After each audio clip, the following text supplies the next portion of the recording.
all. It's great to be here in Wanderlust. We have reached such an incredible time. This is what we call the diffusion of innovation, right? Diffusion of innovation. So there is an innovation of anything, what we call a product or an idea, right? It gets innovated. So in this case, yoga, right? It's an intelligence that gets innovated in somewhere in this little earth of ours. And then there are what we call the 2.5% or 2% people in the beginning who are part of this innovation, right? Then in time, as the time moves, they are the early adopters. People who adapt early, so maybe 10, 13% of people who adapt to it early. So in the case of yoga, it was, yoga started to come here to America in the late 1800s, early 1900s. Then the hippie movement, so they were all part of the early adopters, right? The early adopters are always looked upon as weird. Isn't it? You always look at it as weird. But when there are enough early adopters, what we reach is the early majority. And that's where we are at now, right? So look at festivals that are all over the world. All over the world, not just here. There's festivals in every part of the world, yoga festivals. And I was just talking to the wonderful cameraman here, that it's incredible to be in a space where there are festivals and people are sober. At least during the day, right? And the day events are more crowded than the night events. But anyways, as we are here,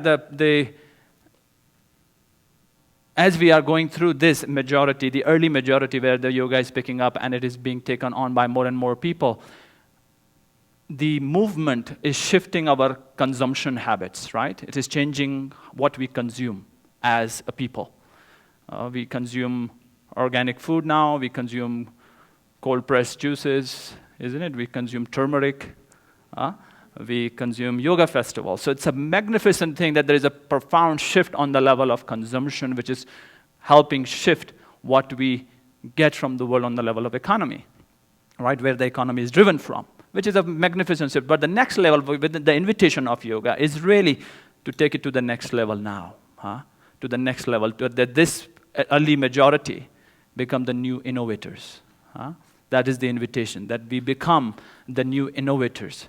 So that there can be a profound shift which can be experienced by the coming generations. And that's where we have to come to what we call the authentic power. So as in yoga, we say either you are a warrior or you are a warrior, right?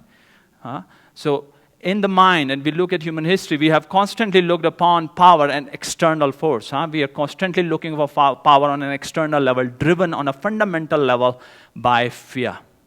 Driven on a fundamental level by fear. Even though we know a lot on the level of the mind, but still this deep inner fear is constantly there, which is propelling us through a lot of our movements are still driven from that subtext. So even though we might practice yoga, our mind muscle is still the same. Do you understand? It's still the same. So the invitation of yogic practices, and that's where the Yoga Sutra begins from, right? Yoga has chitta vritti nirodha. The cessation of the separate self is yoga. Chitta vritti is not just the cessation of thought. Cessation of thought is also drugs. Do you comprehend? Cessation of thought is also deep sleep. The cessation of chitta vritti is the cessation of this false identity. The false identity. Only that is yoga. And that's where we can begin to access authentic power. Because in this very moment, no matter who we are and where we come from, what we do, what we have known, if we can do headstands or not, if we are in beginners classes or advanced classes, those are all linear modalities. They are still linear thinking, right?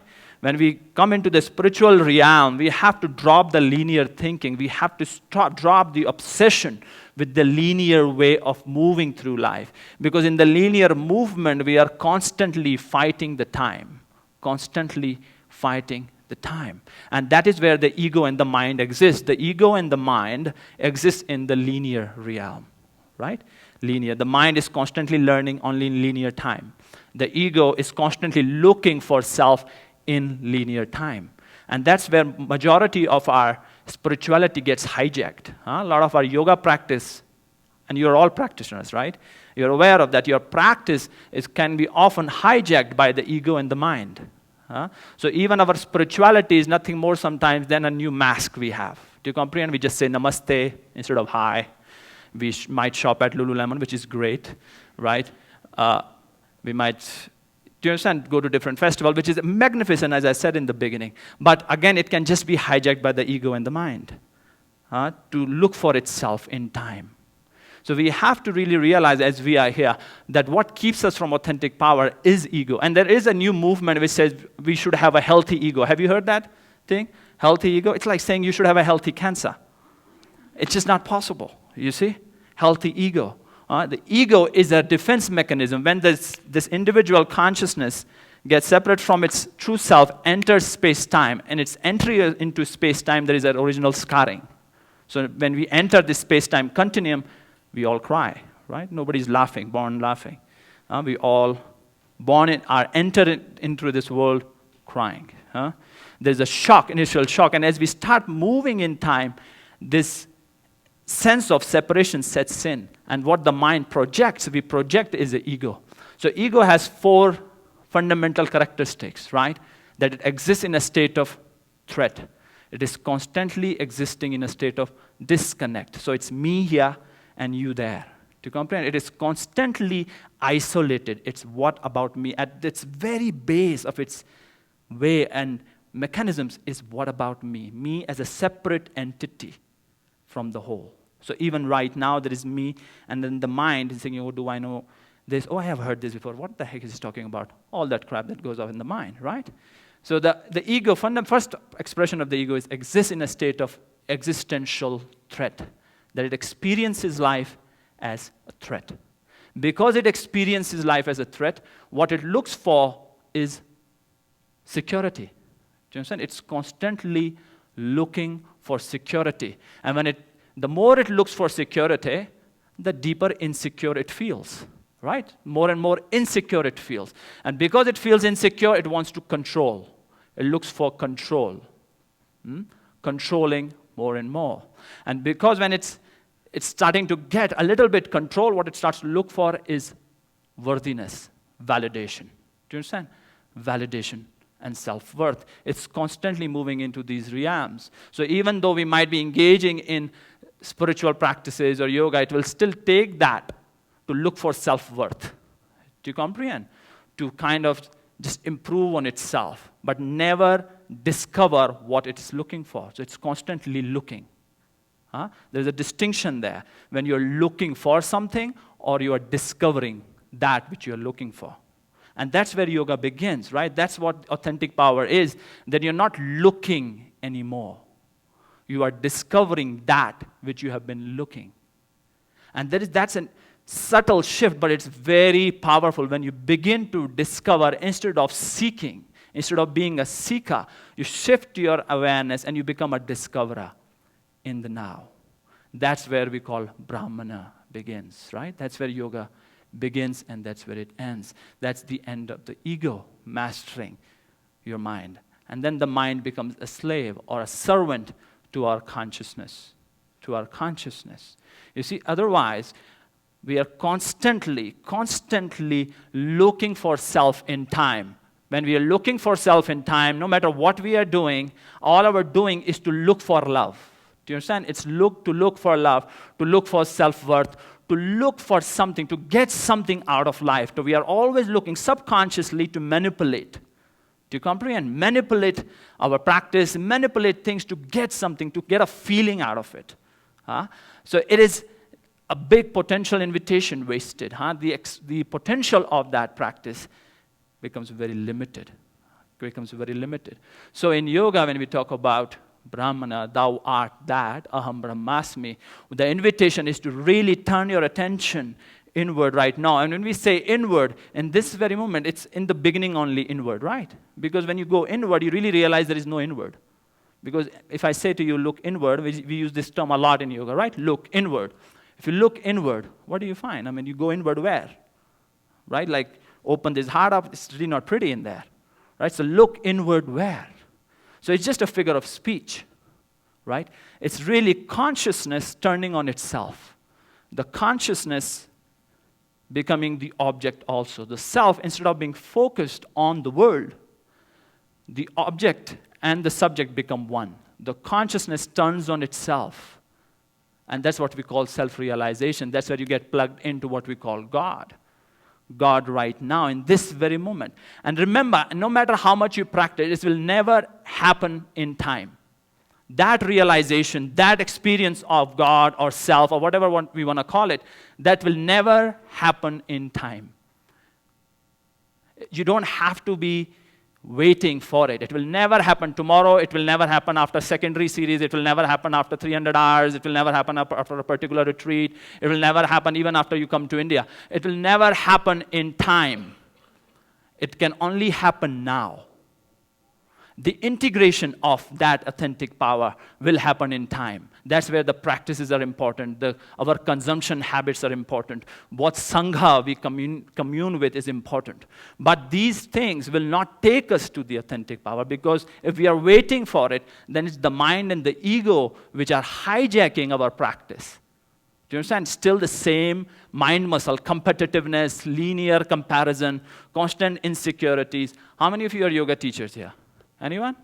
Yeah, so you can identify with it sometimes, right? You are teaching and you go up there and you're sometimes in your mind you're thinking, am I doing the right thing? And some people walk out of your class. Has anybody had that? Right? When they walk out, the mind kicks in that very moment. Oh my God. Huh? So the mind and the ego can hijack, and the moment that happens, you're again back into your victimization, into your weakness. You're not connected to your power. You're looking for power. So the ego, identified with the mind, is constantly looking for power because it is threatened, it is scared. Its fundamental experience is existential disconnect. And as the awareness of the being expands, and right now you become aware of that presence within you in this moment, in this very moment, radically, in that moment, it's not a feeling, it's not a thought, it's a presence. You see? It's a presence. It's not an emotion. It's not a thought, okay, I know myself, I know myself. It's not a thought. There is a silence in there. How many of you have experienced that moment where you are really at your optimum, where you feel you are the universe? Have you had those experiences? In that moment, there is no thought, isn't it? There is no thought. There is not an idea. You're not thinking I am the universe, are you? You are that which you are seeking in that very moment. That's the end, and that's the beginning of yoga. That's the warrior of wisdom. Otherwise, we have warriors who are creating violence, subtle levels of violence in the world. If we want the violence to end, we have to have authentically powerful people living on this planet. Because when we are connected and we start to really move that connected place, all our movement in life is creating expansive peace. Expansive peace. Otherwise, it is only consumption, which is wonderful. Do you understand? It's a better thing, better than consuming Coke, right? It's a wonderful thing, but it has so much more potential where we can, what we can create from this moment, from this phenomenal time on our planet, is to connect to this authentic power within right now. And then you start to practice. You need to start to practice what we call split attention. In the beginning, it is split attention. So you practice your asana, right? In the asana, or some people like to run, or somebody plays music. There is moments where you are connected. There is no thought, no separation, no anxiety, no seeking. You are it, right? You are it. But then you move into life. You move into life, or what people like to call the real world. Have you heard that term? I understand, Anand, what you're saying, but in the real world, where is the real world? This idea in our head, is it not? That's just ego's way of justifying its victimization, right? It's victimhood. In the real world, that is you still not accepting your power, because once you accept your power, you realize you are the real world. There is no world separate from you. You take absolute responsibility for your existence, past, present, and future. So when you start to turn your attention, so in the moment when you experience that aha, or what we call samadhi, that's samadhi, right? It's not a halo around your head. That's Photoshop. Samadhi is that moment where there is no separation, there is no seeking. You are it. And there you don't have to practice compassion, do you? When you are connected, do you need to practice compassion? You are compassion. You don't need to practice truthfulness. You are truth. You don't need to visualize and have. You are that. There is nothing missing, because that's the whole cosmos. You are in that very moment God. But when we move into relative world, in time, in relation, in our job, in our driving, the attention again moves outward, right? It moves outward, it moves, unhinges from that, and the ego and the mind take over because that's how we have been living. We have been living constantly externally focused.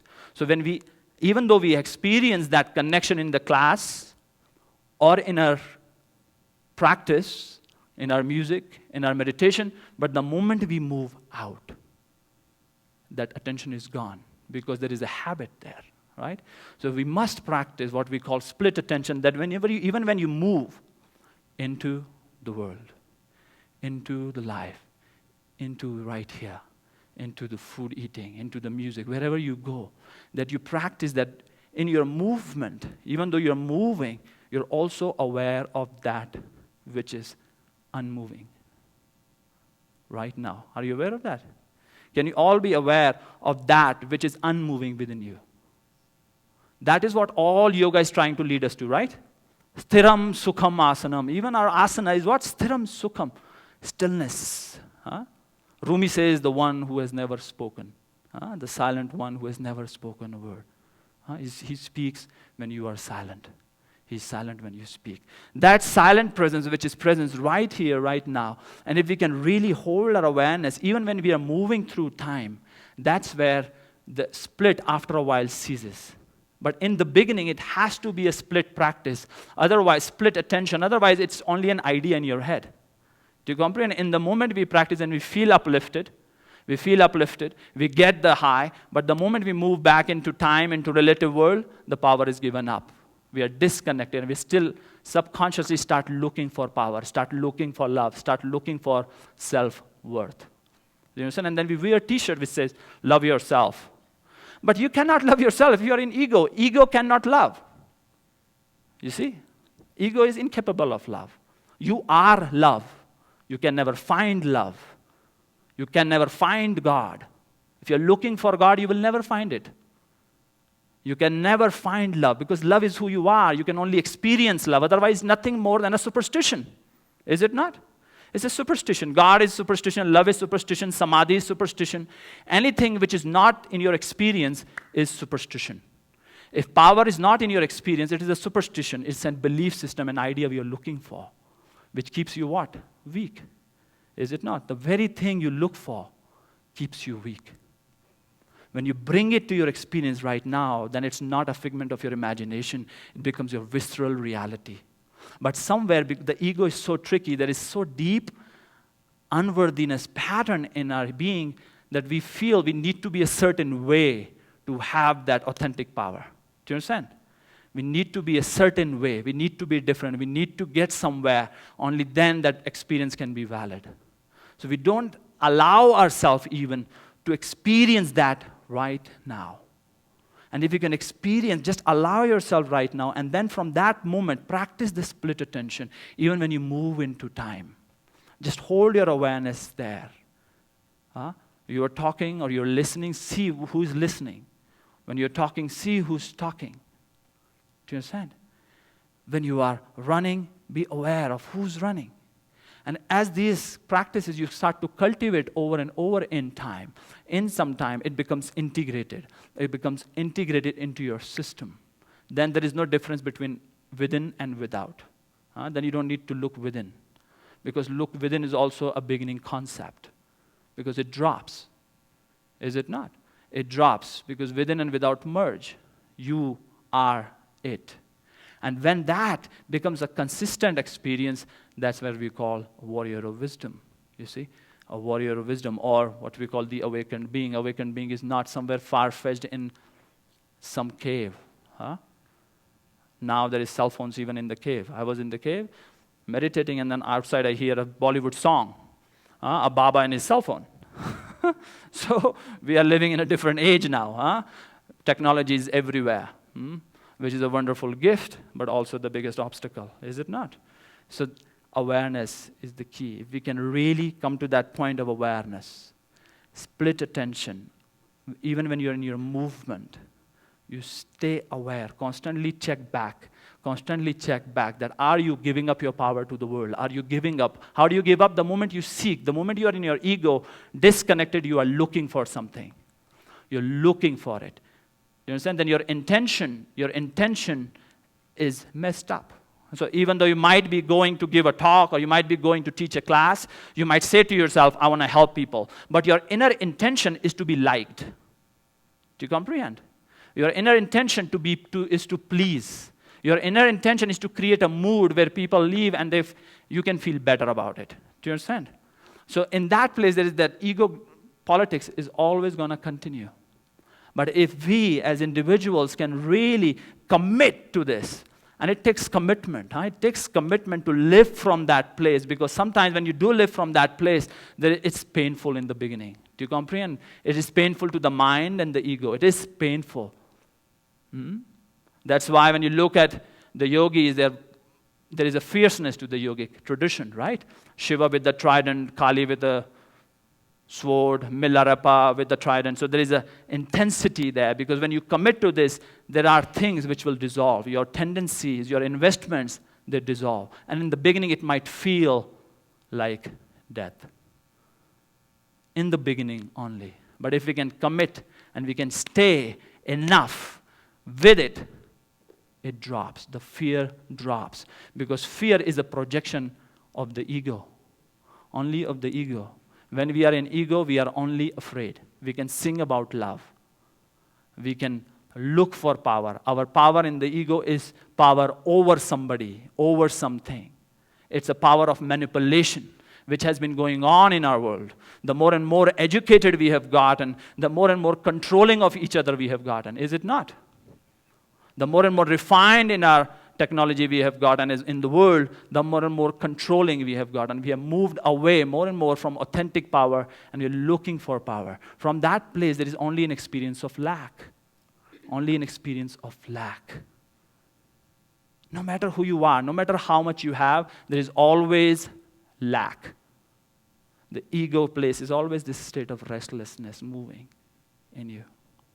So when you can really allow the divine to flow through you right now, whatever name you want to call it, right? And you can practice this split attention. Even when you're moving in life, you can really hold your attention to that eternal flow of power, to that eternal flow of intelligence. In there is the end of violence. In there is the end of conflict.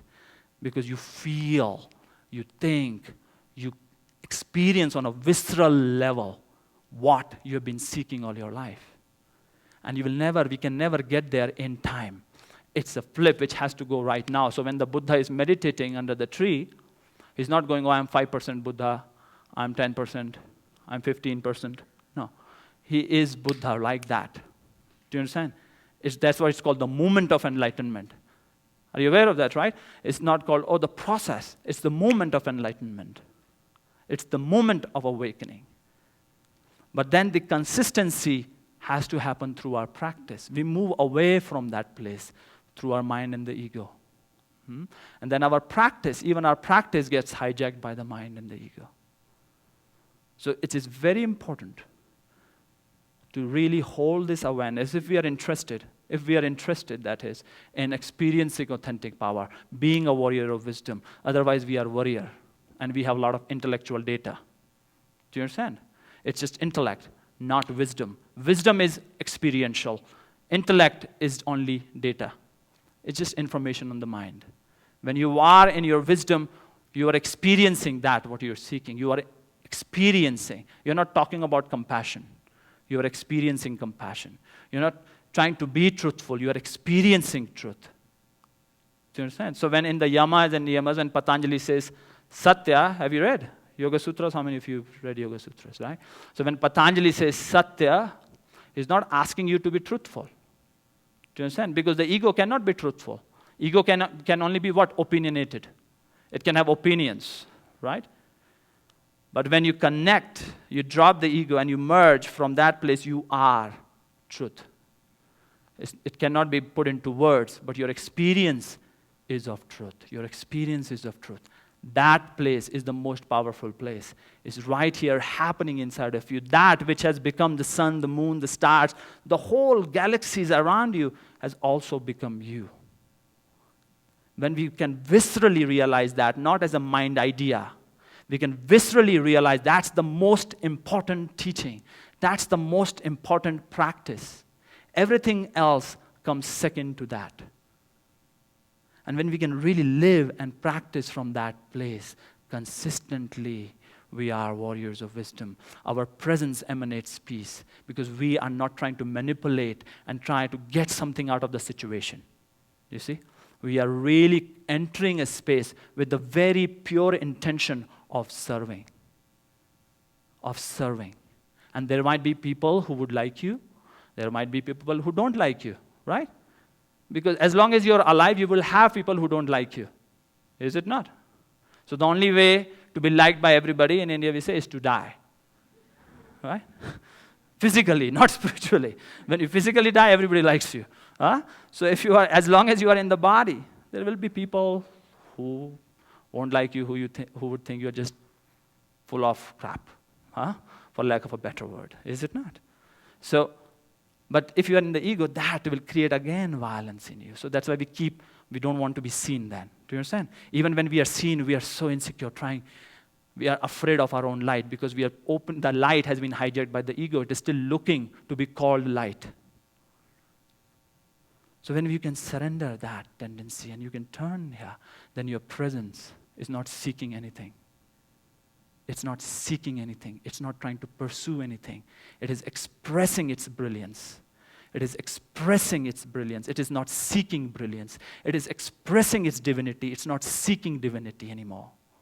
It is expressing its joy. It is not seeking joy. When there is a beginning of your expression of brilliance, that is authentic power. As long as we are seeking, we are following in the trap of the mind. You see? Trap of the mind. So I invite you all to close your eyes right now. Get your spine tall. Close your eyes fully. And see if you can just accept totally, fully,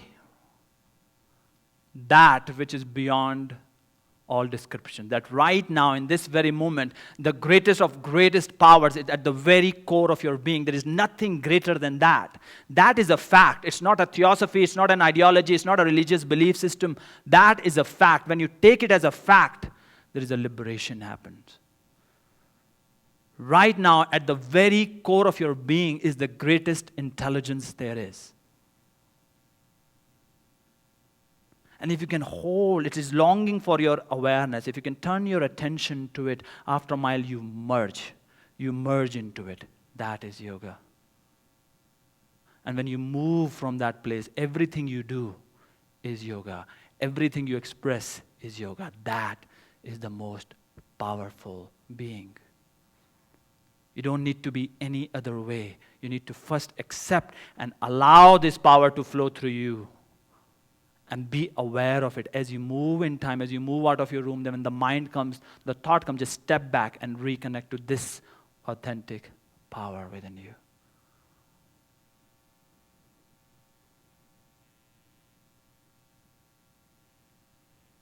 Remember, the mind and the ego will try and hijack it if you're not consistent with this practice of connecting throughout your day. You're not practicing this split attention of holding awareness on this, the mind and the ego will overtake, will hijack. The ego with its 4 hidden agendas. So even when you now open your eyes, and then there are feelings, thought, and emotions, and bodily restlessness, whatever happens, right, on the surface, see if you can also, right now, be connected to this authentic power. Just hold your awareness to that. Even when you look here, see if you can really just create a space between this and this. Just a space, just enough gap. It's not complicated. It's not a secret. Do you understand? But it requires commitment. That is an awakened life. That is a powerful life. Your practice becomes incredibly powerful then. When the God in you is practicing, instead of you trying to get there.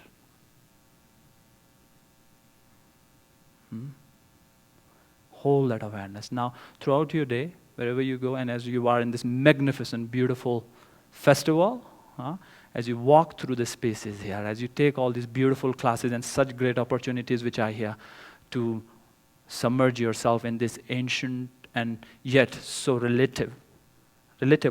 That's the right word? Relatable. I'm not from America, as you can see by my color. English is my 15th language, so sometimes I mess up with the words. Even as you practice this magnificent science and this magnificent, beautiful festival, move through that authentic power. Hold that attention there. Practice. Whenever you go out, just take a step back and really align yourself. Feel the universe moving through you. And then move again. Shiva Shakti, yin and the yang. Stillness and movement together.